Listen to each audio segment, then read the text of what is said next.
Presenting our keynote address this morning, would you please welcome to the stage from Oxford University Hospitals, Marion O'Connor and ePatient Michael Series.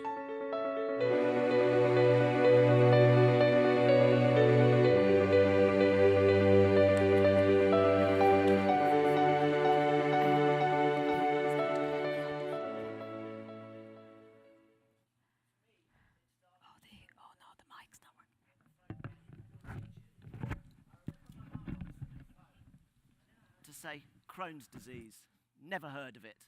And about a minute later, I heard her say, incurable. I don't think so. And so, age 12, I was diagnosed with the incurable bowel condition known as Crohn's disease. Those of you here who are patients, and those of you here who are family, or who are friends of patients, or working on a cure, or working to improve lives, will know what I mean when I say that when you're coping with long-term chronic illness, memories like that remain etched on your brain forever. About 2 years after diagnosis, I underwent my first surgery, and a year later, my second. And it was on returning to school after that second surgery that the second moment remains etched on my brain. You see, I went to public school. In England, that's a term for posh school. I hated it, but my parents were proud that they had a son that had a brain that could get in.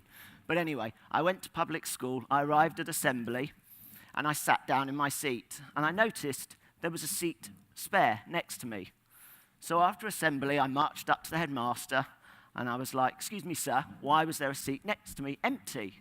Anyway, he said, "Michael," actually, no, it was posh school, he said, "Sears," and he looked me straight in the eye, very unemotional, and he said, "Well, you've got Crohn's disease. I don't want another pupil catching it." Over the next few years, both my social lives and my work lives were interrupted through various surgeries. After 20 operations, I ended up at the point of intestinal failure. And I remember being sent by my surgeon for a gastrographin test. Gastrographin test is where you're supposed to swallow this liquid that basically they tell you tastes like aniseed. Actually, it tastes shit. But I had a nasogastric tube at the time, you know, one of those tubes that goes in your nose and down. And the nurse spent ages persuading me to swallow this liquid. And she did, but within about a minute, I managed to recycle that liquid. Not only did I recycle it, the nasogastric tube that was coming out my nose also came out my mouth. Hey, I could floss. It was wonderful. Intestinal failure led me to a life of intravenous feeding. And those of you who are patients and those of you who are clinicians will understand what I mean when I talk about a life with permanent lines, such as Hickman lines and PICC lines. And then I was told that my only hope was an intestinal transplant. And so, on the 7th of October, 2011, I became only the 11th person in the UK to undergo a rare small bowel transplant at a hospital called the Churchill Hospital in Oxford.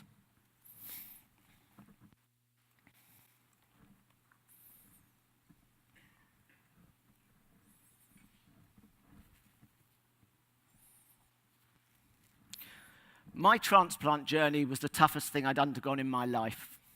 Nothing and no one can prepare you for that journey.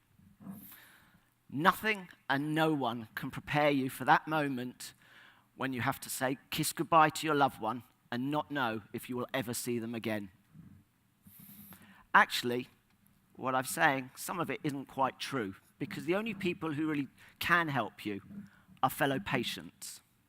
And that is why I firmly believe that peer-to-peer interaction, patient-to-patient interaction, is an absolutely vital component of healthcare.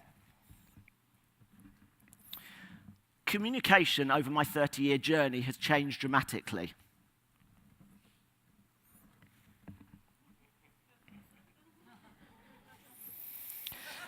The way we receive and consume information is changing by the day, and there are many of you in the audience here today who are at the forefront of that change. However, let me please just put technology to one side for 1 minute, because for me, the single most important change in my 30-year journey is this: the balance of power has shifted towards the patient, and it is continuing to shift.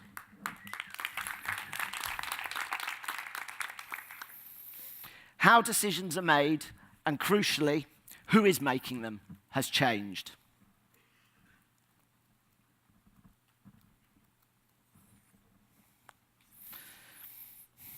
And it's not just about the how and the who.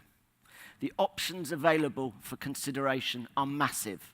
Every single day, we are given a new tool, a new app, a new gadget to wear, a new piece of technology, a new this or a new that. But there's also one other new something. How I make my decisions and why I make my decisions has changed forever.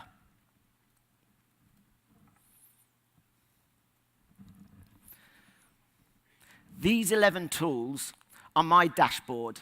They help me make my decisions in healthcare. The final image on here is very important to me because I wouldn't be standing here today without the help of two very, very special people. My transplant surgeon, Anil Vaidya, and the person I'm about to introduce you to. It's extremely humbling for me to be able to stand here today and introduce you to the lady who literally not only helped save my life, but changed my life. So without further ado, I'd like to introduce you to Marion O'Connor. Thank you, Michael. I first met Michael when he was referred for an intestinal transplant at the Oxford Transplant Centre. The Oxford Transplant Centre is one of the largest transplant centres in Europe, transplanting kidney, pancreas, and now intestinal and recently abdominal wall transplants. My experience prior to this was with intestinal, obviously chronic gastrointestinal diseases and intestinal failure. As I said, chronic complex illnesses, inflammatory bowel disease, intestinal failure, short bowel syndrome, and then now intestinal transplant. The significance of this to our talk today is that these patients suffer from a chronic illness where it's often that they have several regular visits to hospital. As a result of this, they have very little control on their lives, and attending or communicating with hospital personnel is it becomes a major and a significant part of their communication. And therefore I feel it's important that we get this right. For these patients, they often cannot eat or drink. They have often failed medical treatments where they're waiting for the next drug to be come on the market to see if this will help them. They often have obviously live with the risk of a central line sepsis or developing other conditions as a result. They often cannot support support employment, so therefore they're unable to support themselves and their families. So obviously it takes a lot of the control away, so attending hospitals is a part of the experience for them is in coping with their condition will be the experience they feel in hospital. And I think I'd probably go as far as to say it's a determinant in whether they cope with their condition or not. Okay. You're going to hear an awful lot about technologies today, about how healthcare's changed, about the use of digital this or that. What we want to spend the last 10 minutes of our opening keynote is really talking to you about what is happening on the ground in the UK, what is actually happening in outpatient clinics and on the wards at the moment. Because we're privileged. We talk to an audience here today. You all know what's going on. You're at the forefront of everything. You touch all the latest things. But like a lot of patients here today, I sit on the wards, I'm in the outpatient clinics, and Marion deals with patients like me every single day. We want to give you some practical tips, not just tips, but practical stories as to what is happening out on the wards. So, do you want to take a seat? Thank you. And I thought you were going to sit this side, so I moved my notes here. That's fair enough. Okay, in the build-up to transplant, I turned to the busiest doctor in the world, Google, to try and find out what was going on. But actually, Google had very little about an intestinal transplant, and my wife and my kids were getting bombarded with what's going to happen here, what's going to happen there. You're going to a hospital, and you're number 11, and hey, the first 5 didn't make it, so how do we know what's going to happen? So I started writing a blog. It exciting than that. It was just as a way of telling people what was going on. Anyway, about 18 months later, somehow this bloke from a little town in sort of northwest England has 76,000 followers reading this damn blog. But anyway, what I'm really interested in is I'm lying in ICU and you suddenly find out about a patient that comes in with a blog. How did you feel? I think firstly I must say that although we're obviously working within transplant, there's a requirement to be kind of fairly highly specialist in what you do from all disciplines, and we certainly weren't. We probably were very much amateurs at social media, and this is where what we're going to talk about today is our experience over the last 5 years of intestinal transplant. How did I feel? Well, I didn't really have an idea what a blog was. I have younger siblings, so I think I probably had a memory of hearing them talking about it and felt, well, that's very much for them. Until we were looking after Michael after his transplant, which is transplant obviously is major surgery, and there's lots of very complex discussions on the ICU afterwards, trying to sort out all those initial problems. And then we would be at his bedside again. Michael wouldn't be really with us; he was out of it most of the time. And then a colleague of mine or within the team would say, "Oh, I see you're doing this for Michael, and you're doing that." And I would think they weren't even in the room, and they weren't even sometimes in the hospital. And on one occasion, I think somebody was away on holidays, and I began to become a bit curious about how they knew this. So that's when I decided to have a look. And I think when I did, I was asked the question at the time, and the answer is it didn't bother me, because I think being a professional, and it's about being professional. We would have done the same job for Michael if he wasn't blogging. It was part of what we did. And I think what really impressed me, if I was to remember back, was the fact that at the point when we were in the room with Michael or on ICU, it wasn't Michael that was writing, and it certainly wasn't that the junior doctor was busy writing, but I seriously doubted it was to add to Michael's blog. And so when I read the blog, I realized it was Justine, Michael's wife, who'd been filling in the details during that time. And I think what impressed us all, and continues to impress us all, is the accuracy of Michael's reporting, and the fact that he actually, within his blog, respects us and respects our role, so that he will check with us if there's something that we're working on and we don't want, obviously at this point, or if there's something we don't want him to put in, he will always do that. Hence, his blog has been integrated very much into our intestinal transplant program. And for me and you guys, communication has really moved on in terms of the last couple of years as to how we talk to each other. We communicate pretty much daily by text. The other day my surgeon was like, "You're coming to San Francisco, don't forget your sun cream, or you better take a hat with you." You didn't. And I didn't, I forgot it. So he's going to kill me. I'm going to have to tell him. But also, I get texted my phosphate levels, my blood results, and we keep communication going that way.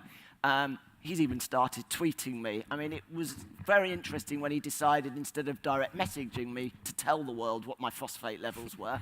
But the truth being, actually, no one else cared about my phosphate levels, except about 10 other transplant doctors from around the world who were going, "Have you checked your magnesium and have you checked your zinc?" But using these technologies are really great in terms of how we communicate. And really, it kind of started with an email. And, before coming to Oxford, I'd been a patient a long time, but actually I'd never even had the email address of one single doctor. Until suddenly I turned up and he said, "Here, you can email me." But you've used email for quite a long time. How are the benefits for you? I mean, if you strip it right back and we put all technologies to one side, even basic email is an advance for some people.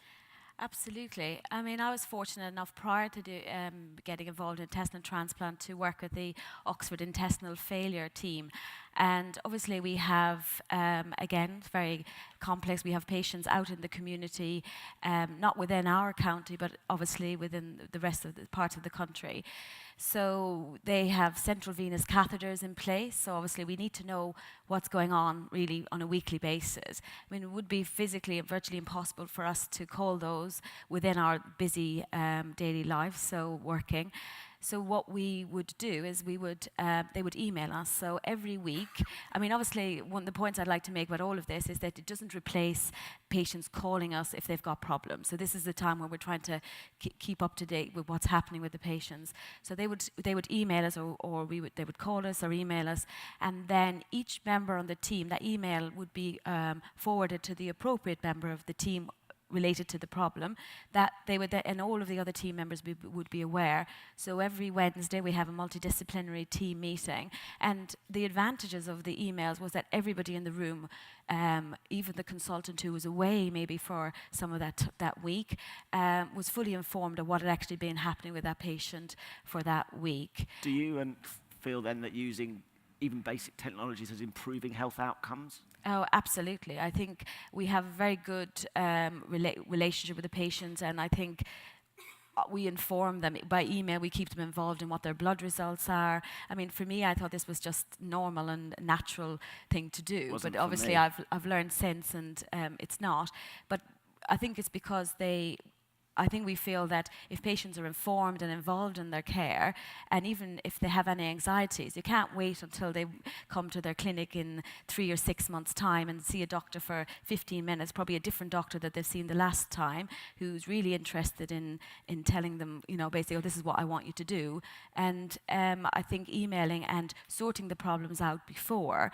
I think also the other advantage is they sometimes find it easier to communicate with, say, the nurse or the dietitian or the pharmacist or someone that they related to sometime, or if they have concerns. So I think this allows the communication to happen before the clinic visit. So when they come to the clinic visit, then you have an answer to the problem, which I think is what you find. Yeah, and also what I find is a real practical benefit is we're sharing our experiences on a daily basis. We share articles with each other, we share videos, we share ideas. So, I'll give an example. I was lying in hospital with this ridiculous headache over my right eye, and doctor after doctor was coming in going, I have no idea what's going on, but you've got a headache and you don't suffer from them.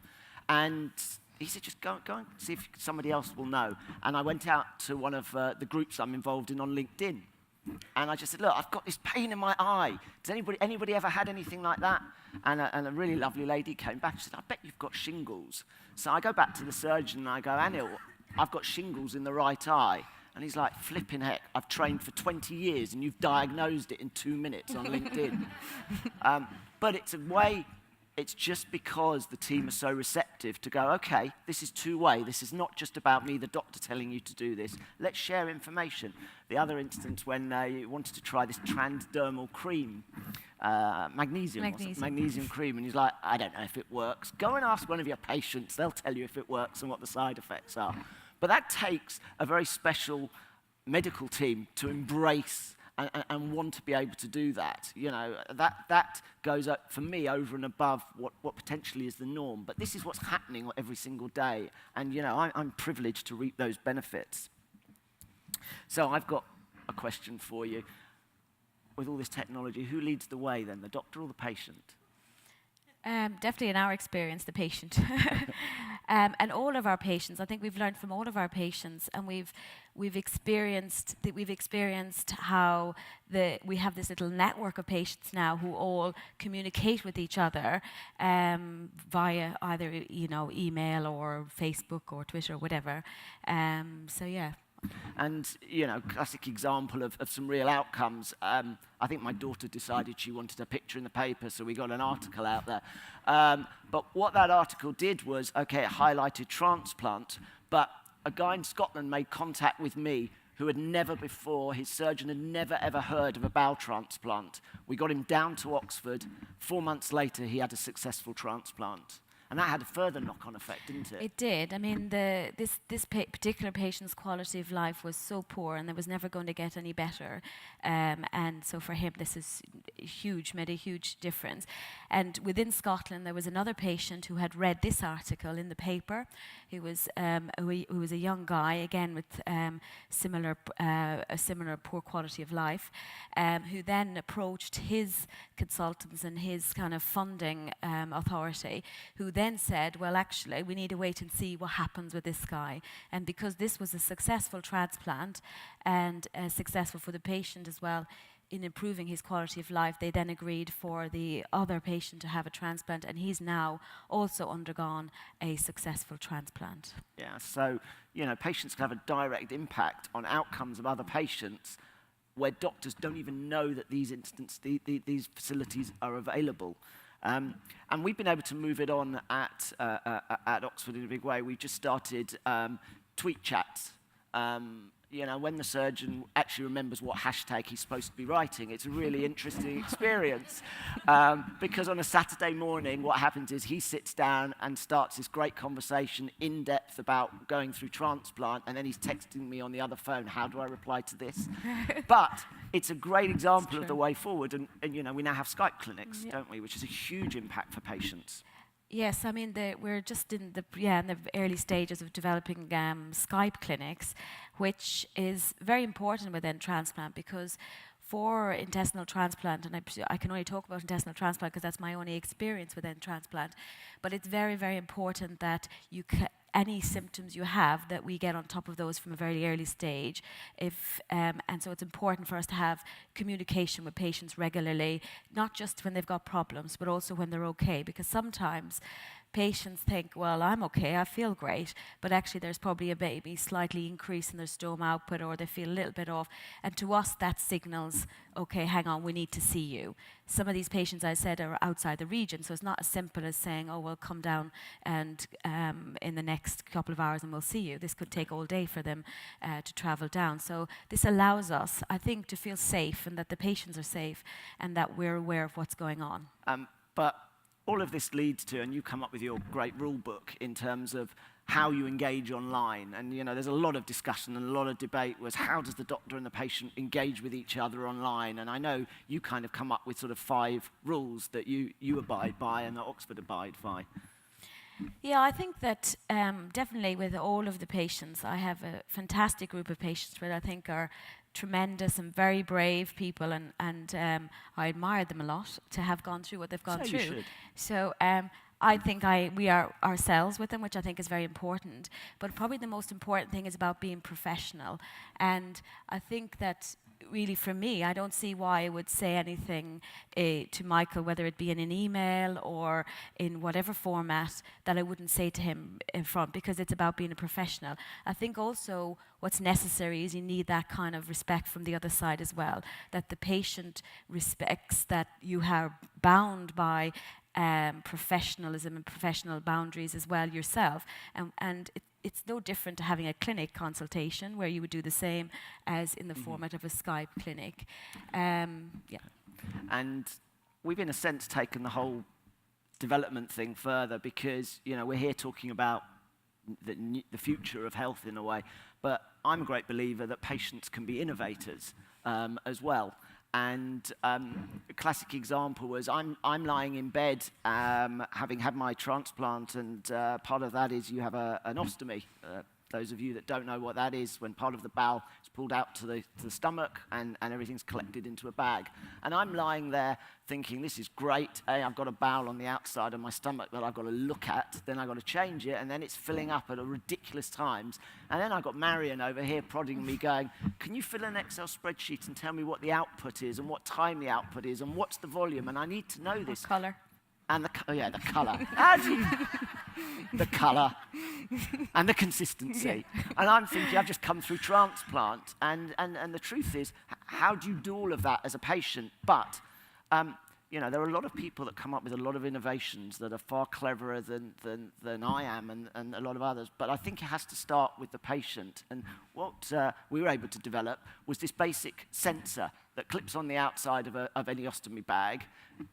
It Bluetooths to a free mobile app, that you download, you enter in all your details, Soma, and then all it does is you set an alarm, and as the bag is filling and the bag curves, it alarms on your mobile like any other ring and lets you know what's going on. But the beautiful thing for me is I don't have to fill in any more spreadsheets because it automates the volume, the time, and it allows me to send it A, up to a cloud, but B, to Marion, so she gets a beautiful thing. And then she comes back to me and says, can we add pictures to the app for color?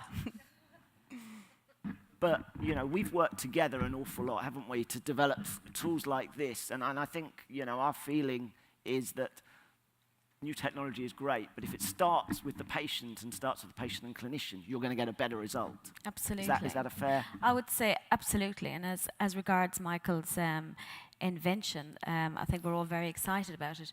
More so for the reason that obviously I've been working with patients for stomas for probably over 10 years, and yet I can help them to advise them to what to eat to reduce the output, how much loperamide to take, things like that. I cannot, there's nothing I can do about the feeling when they come in and it's so desperate and they're so upset because, you know, they've been out with their friend, they're they're teenagers sometimes, they've been out with a friend and their bag has leaked, and the effect this has had on them, and the fact that they can't speak to other people about it. And so for me, definitely, I'm very excited about this. And already, although we haven't had one, we've got a kind of a line of people who are in that kind of situation, who I'm very hopeful will be helped by something like this. Yeah, and patients can have fun too. You know, we can come up with some very strange looking bags and prints and things. So, you know, hey, why not? But I just want to wrap up with a couple of things, because, you know, I come at this from a patient, so I'm biased. So all these patients that are sitting in the room are, you know, for me are just absolute heroes. And I think, you know, we're kind of top of the pile, even though you're the genius and we just sit there and get things done. But, you know, when the NHS comes out and talks about believing in social media, and the Mayo Clinic come out and talk about it, you kind of realize it's a big game. And we've been able to implement these on the ground, so to speak. You know, this is sort of down and dirty, practical situations that are occurring that you know, I think together we've been able to use technology. But one question I did want to ask you about social media, so what happens when a patient rants? How do you cope when that patient goes off at the deep end? Well, I can probably answer this because it's actually happened in the last couple of weeks. And not that I set that one up. But yeah, no, but I can tell you actually the answer for me would be it doesn't bother me, because as a professional, I think I would still treat that patient in the same way as if they hadn't, because that's my duty to the patient, and I think that. But it must be hard when they are ranting, and boy, we know this one ranted. Yeah, it is. It's difficult because, well, I think it's difficult, but I think you have to, if you believe that what you're doing is the right thing for the patient, and if they want to get on board with that and then help themselves, fine. If they then decide that that's not what they want, but they won't approach you to discuss it, then there's not a lot you can actually do. And we do encourage, and I'd say this is probably the first time in 10 years, I think, you know, it's the first time that it's happened, or the inside without social media. And I just think that there's nothing much we can do about it, really. Hey, listen, when we started on this journey, I remember the chairman of the Transplant Foundation saying to me, you want us to have a Facebook page? I'm like, yeah. He goes like, but don't people want silence? I'm like, no, really, Facebook would be really, really good. And then a patient ranted, and he was like, see, that's why we don't want it. And I was like, no, that's why you do want it, because if you'd answered or responded, that problem would have gone away. But you didn't respond. Yeah. And I think that's a very good point. This is what we try to do via our emails, and obviously as well, is to try and prevent that getting to the point where people are full of anxiety and nobody's listening. And I think that's the problem. If people feel there's nobody listening, especially in these kind of chronic illnesses, then it makes it harder to actually work with these patients. Their outcomes are going to be affected. Compliance to your treatment is going to be affected. And I think what we've seen is that if you can get the patient on board, then all of those things are improved, which makes your life much easier, and obviously their lives much easier. You don't get all these, people imagine, oh, you're going to get lots of calls, and you don't, because actually the patient is empowered to manage, their situation or their condition better, and they know that they've got access to someone at whatever time to answer those questions. So, the short term is technology for us on the ground is improving communication. Yeah. One of the points I want to touch, does it improve compliance as far as you're concerned? Well, I believe it does. I mean, going back to transplant, obviously the idea of a transplant, any organ transplant, is to help the patient, but also to, I suppose, to reduce the burden on the patient, but also on the health service, because, and so therefore you need the outcomes to be good obviously to justify this. One of the most important aspects of transplant is compliance. So if patients do not comply to their immunosuppressive drugs, then obviously the organ rejects. And we find that if you like this regular communication, effective communication by whatever means, some people don't want to email, don't want to go on to Twitter or anything, so we give them all the choice, and then we phone them if that's the option.